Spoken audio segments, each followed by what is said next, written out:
May aura kang katulong. Sisirain mo lang ang vibe sa mga litrato. Iyan ang text ng kapatid kong si Bea para alisin ako sa listahan ng kanyang mga bisita. Ayaw niya akong nandoon bilang pamilya. Gusto niya akong nandoon bilang manager ng kusina na walang bayad. Inutusan niya akong magsuot ng itim, manatiling hindi nakikita, at asikasuhin ang mga vendors. Ang alok niya para sa bayad, isang sako ng luma niyang designer clothes. Hindi ako sumigaw.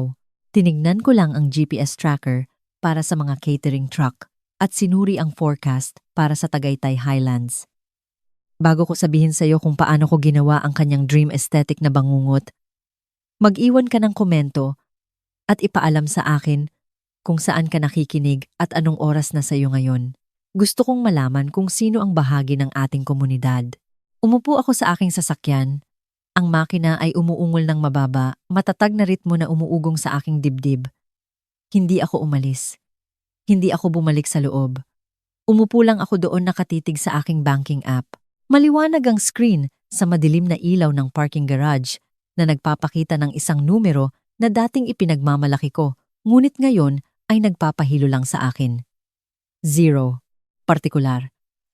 0.00 sa aking high-yield savings account. Ako si Angela.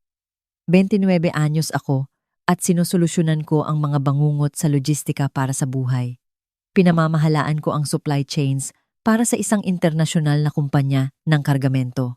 Ang trabaho ko ay ilipat ang mga shipping containers sa buong karagatan, mag-navigate sa customs, at hulaan ang mga problema bago pa mangyari. Nakikipag-ugnayan ako sa katotohanan, matitigas na numero, at binding contracts. Ngunit tila, pagdating sa aking pamilya, bulag ako. 2 buwan na ang nakakaraan. Ang savings account na iyon ay may 1.4 milyong piso. Ito ang down payment para sa isang tahimik na kondo na makapal ang dingding kung saan hindi ko na kailangang pakinggan ang nanay kong si Carmen na punahin ang mga desisyon ko sa buhay. Naaalala ko ang takot sa boses ng aking ina. Hindi lang ito takot. Ito ay puro drama. Humahagulgol siya ng husto na halos hindi ko siya maintindihan. Nag-decline daw lahat ng credit card ni Bea. Lahat. Ang villa sa Tagaytay.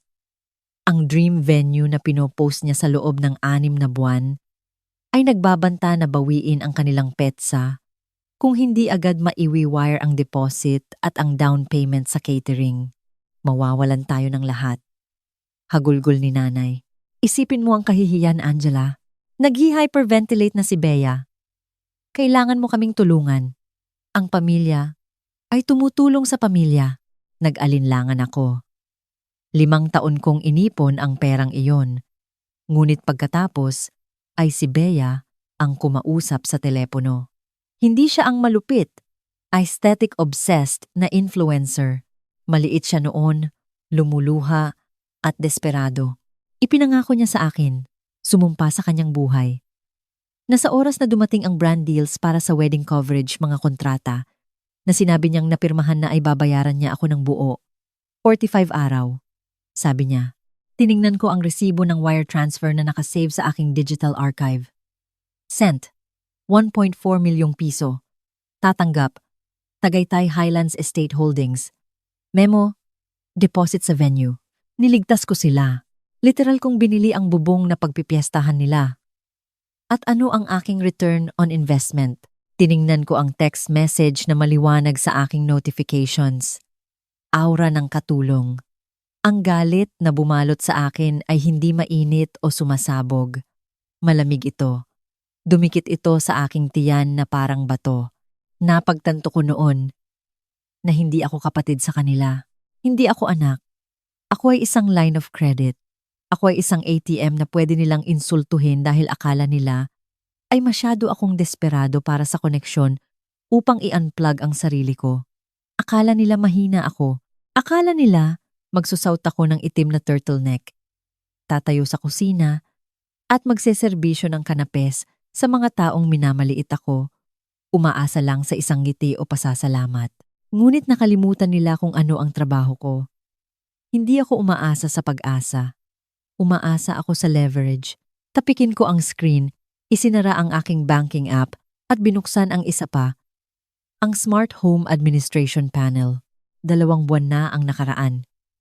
Itinapon ni Bea ang kanyang telepono sa akin dahil ang pag-set up ng security codes para sa rental ay masyadong techy at boring. Pinagawa niya ito sa akin. Ginawa niya akong super admin. Tinitigan ko ang dashboard. Nakita ko ang mga temperature sensor, ang mga gate control, ang mga electronic lock. Nakita ko ang kapangyarihan. Gusto nila ng manager. Sige, pamamahalaan ko sila. Sumakay ako sa sasakyan at umalis sa garahe. Hindi ako iiyak dahil sa pagiging hindi kasama. Kokolektahin ko ang aking utang. Ang linggo ng kasal, nagmaneho ako patungo sa villa sa Tagaytay. Nakamamangha ang estate. Mga ektarya ng malalagong hardin. Isang napakalaking infinity pool na nagre-reflect sa sikat ng araw sa Pilipinas. At isang pangunahing bahay na parang ini-airlift mula sa Tuscany. Ito ang uri ng lugar na idinisenyo para iparamdam sa iyo na mahalaga ka sa pamamagitan lang ng pagtayo doon.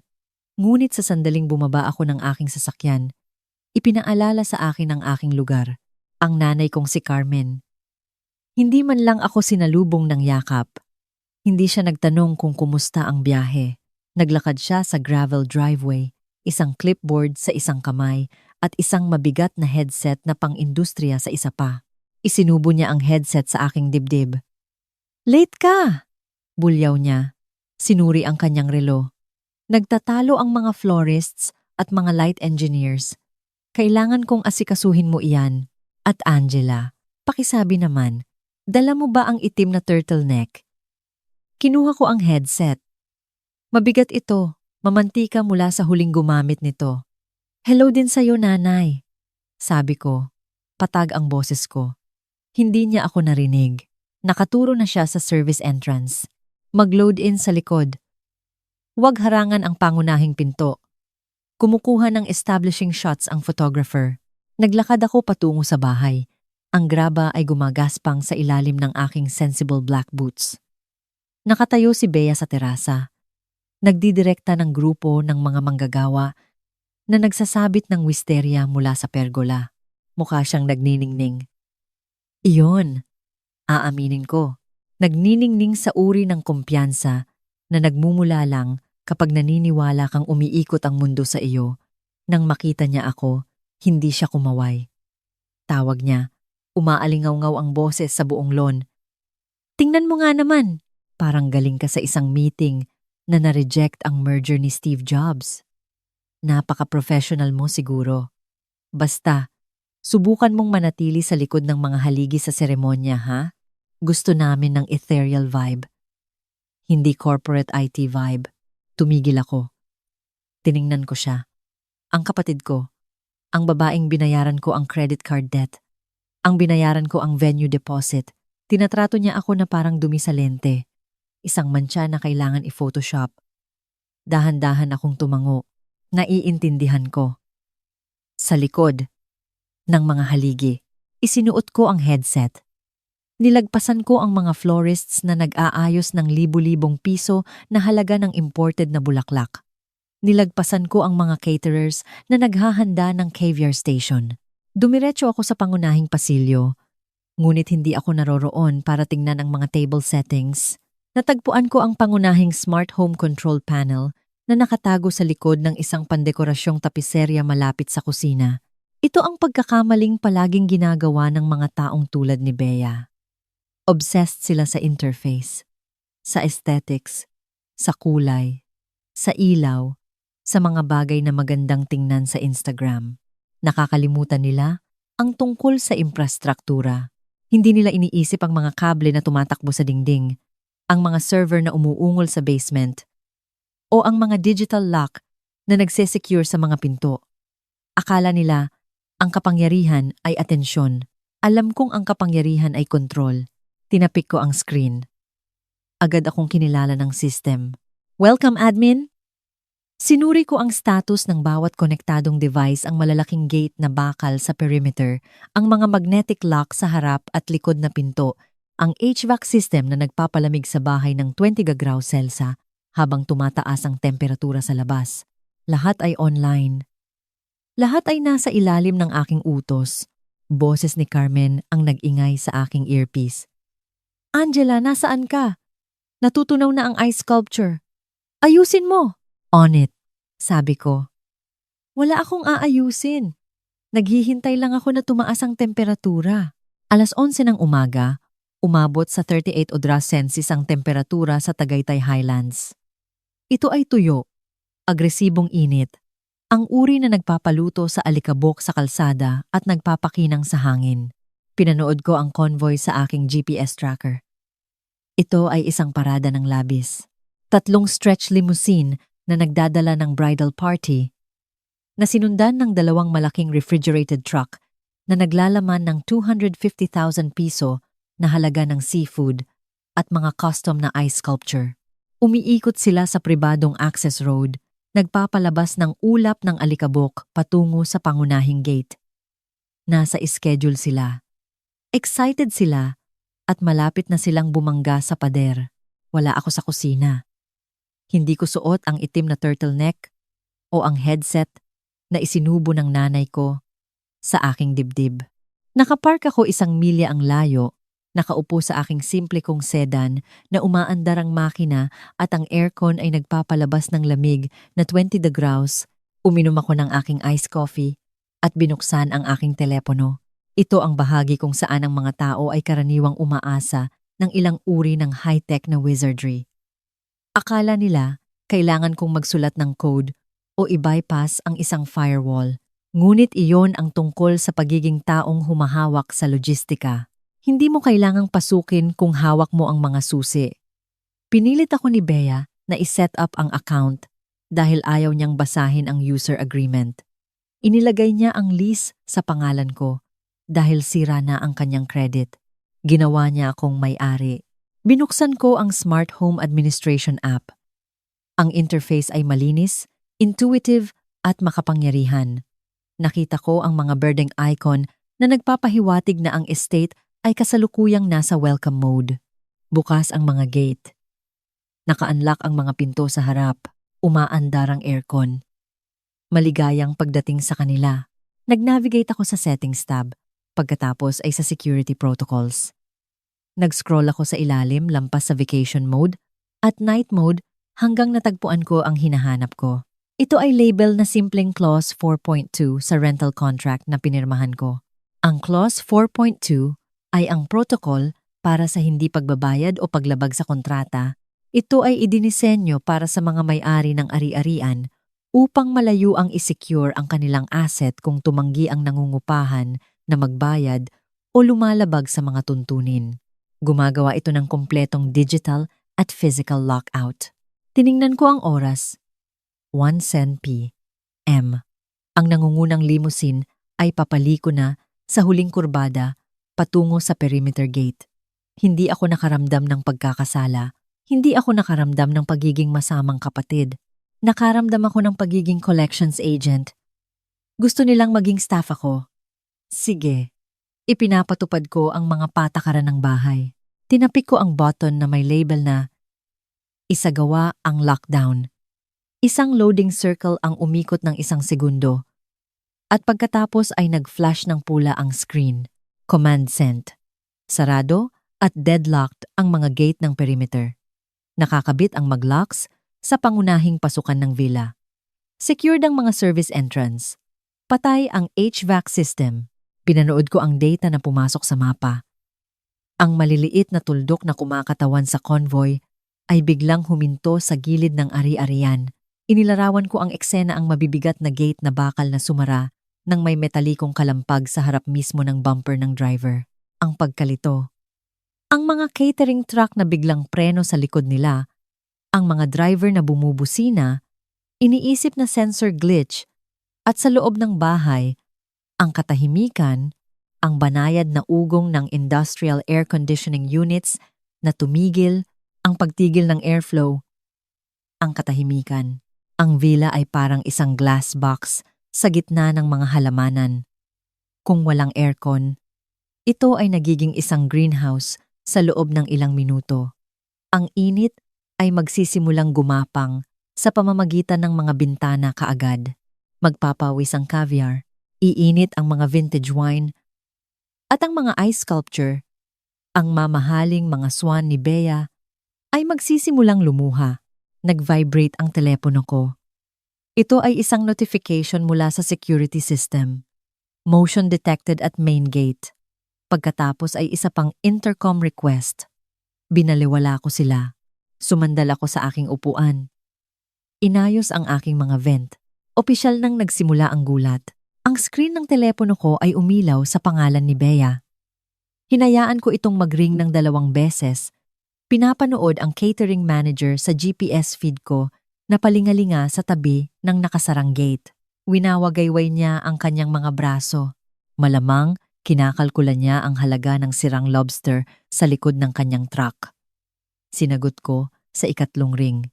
Inilagay ko ito sa speaker at itinapat ang telepono sa dashboard. Ay, Bea, anong nangyayari? Ang boses niya ay isang tili, distorted, dahil sa panic at mahinang signal. Sarado ang mga gate. Walang kuryente. Uuwi na daw ang caterer. Ayusin mo yan, Angela. Ikaw ang admin. Uminom ako ng aking kape. Alam ko, kaya buksan mo. Hindi ko kaya. Kalmado kong sabi. Ang system ay nasa lockdown mode. Ito ay isang automated protocol para sa non-payment. Tila ang venue deposit, ang binayaran ko, ay na-flag bilang isang delinquent loan. Enkomtat, anong pinagsasabi mo? Binayaran mo yan. Oo, binayaran ko. Sumang-ayon ako. At nangako kang babayaran mo ako sa loob ng 45 araw, ngunit nagpasya akong singilin ang utang ng maaga.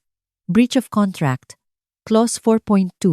Nagkaroon ng katahimikan sa kabilang linya na sinundan ng tunog ng sigaw ni Carmen sa background tungkol sa mga bulaklak na nalalanta. Ikaw ang gumagawa nito. Bulong ni Bea. Sa wakas ay naiintindihan. Sinisira mo ang kasal ko dahil hindi mo ako inimbitahan? Wala akong sinisira, sabi ko. Binabalanse ko lang ang mga libro. Tinrato mo akong parang isang line item, Bea. Kaya ngayon, umaakto ako bilang isa. Tiningnan ko ang oras. 36 degrees Celsius sa labas. Tumaas ang internal temperature ng catering truck. Mayroon kang mga 15 minuto bago ipag-utos ng health department na itapon ng seafood. Hindi ko gusto ang sako mo ng lumang damit. Gusto ko ang 1.4 milyong piso ko ngayon na. Wala ako niyan, sigaw niya. Alam mong wala ako niyan hanggang hindi pa clear ang brand deals. Kung gayon, mas mabuti pang hanapin mo. Pinanood ko ang mga tuldok sa mapa. Maiisip ko ang eksena sa loob ng limusin. Ang pawis na pumapatak sa noo ni Bea. Sinisira ang kanyang professional makeup. Ang gulat na unti-unting pumapasok habang namamatay ang air conditioning at ang amoy ng mainit na aspalto at diesel fumes ay nagsimulang kumalat sa kotse. 5 minuto ang lumipas. Nag-vibrate ang telepono ko. Ito ay isang notification mula sa aking bangko. Transfer failed. Sinubukan niya.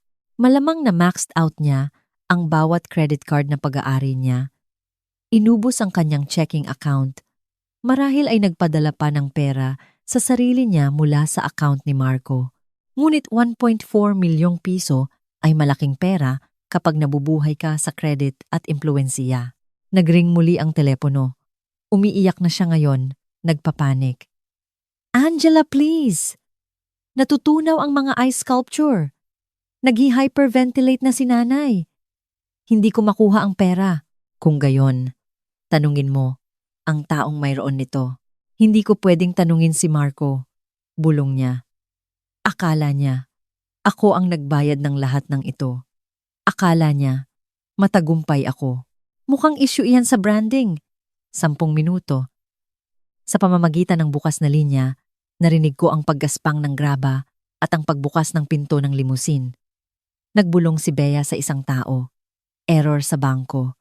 Kailangan ng wire ng venue. Hindi. Pagkatapos ay isang mas malalim na boses. Ang tatay ni Marco, si Don Ricardo. Error sa bangko? Sa araw ng kasal? Ibigay mo sa akin ang telepono. Lumabas siya, matalim at naghihinala. Sino to? Anong account? Ito ang venue management. Pagsisinungaling ko. Kailangan namin ng agarang RTP transfer ng 1.4 milyong piso. Isusulat ko ang routing number. Ipinadala ko ito. Maghintay ka. Bulong niya habang nagtatap sa kanyang telepono. Pagkatapos ay kinausap si Bea. Nandidiri. Sabi mo, ayos na to. Simulan mo ang kasal mo sa kasinungalingan at tingnan natin kung saan ka pupulutin. Nag-chimed ang app ko. Incoming RTP transfer. 1.4 milyong piso. Cleared. Payment received. Pagkatapos ay idinagdag ko. I-type ito eksakto sa memo. Pagbabayad ng utang para sa venue. Walang refund. Buksan mo lang ang gate dahil bukas tatawag ka sa bangko at sisigaw ng fraud. I-type mo yan o mananatiling sarado ang gate. Nagmura siya, pero lumabas ang kumpirmasyon. In-unlock ko lang ang perimeter gate. Sa aking feed, bumukas ang mga gate na bakal. Mabilis na pumasok ang mga catering truck. Sumunod ang mga limousine. Nag-text siya. Ako ang panalo. Wala ka. Sisirain kita. Akala niya ang gate ang tagumpay. Nakalimutan niya ang tungkol sa front door. Ang mga maglocks ng villa ay may 5 minutong reboot delay. Standard protocol. Pinanood ko ang live stream ng isang bisita habang si Bea ay mabilis na umaakyat sa hagdan at hinila ang hawakan. Locked. Buksan mo! Sigaw niya sa kamera. Angela! Hindi siya makapaghintay. Sa risk management, tinatawag namin itong hubris trigger. Kapag tinatapos ng pagmamataas ang sinimulan ng teknolohiya. Nakita ko ito sa TikTok! Sigaw niya. Dumampot ng creme brulee torch. Na-trigger ang fire sensors. Bumukas ang pinto. Hinawakan ni Marco ang braso niya. Tigil! Maghintay ka lang! Tinulak niya ito. Wala kang kwenta! Umurong siya at hindi sumunod. Sinabi nito sa akin ang lahat. Sinunog niya ang heat sensor. Sumigaw ang alarm. Nag-click open ang mga maglocks. Ngumiti siya at pumasok. Pagkatapos, sumabog ang deluge system. 5 taong lumang baradong tubig ang sumirit mula sa kisame. Itim, malangis, at mabahong putik. Binasa nito ang verawang gown niya, naging kulay abo. Sinira ang carpet, mga bulaklak, mga regalo. Nanigas siya sa ilalim ng 500 gallons ng dumi.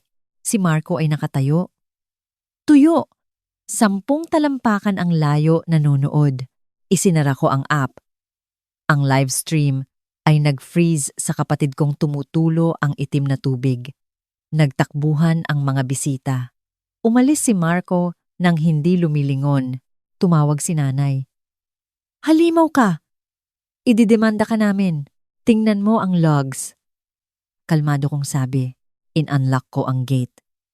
5 minuto pagkatapos, naglagay si Bea ng bukas na apoy sa isang heat sensor na nag-trigger ng deluge.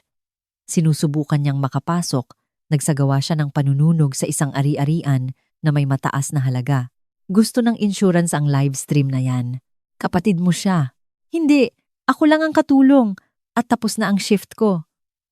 Niblock ko silang lahat at umalis sa Tagaytay. Kinabukasan, ginamit ko ang 1.4 milyon para kumuha ng kondo. Makapal na dingding, sarili kong security system, tahimik, kapayapaan. Bubuksan mo ba ang gate o hahayaan mong mabulok ang pagkain? Sabihin sa akin sa comments.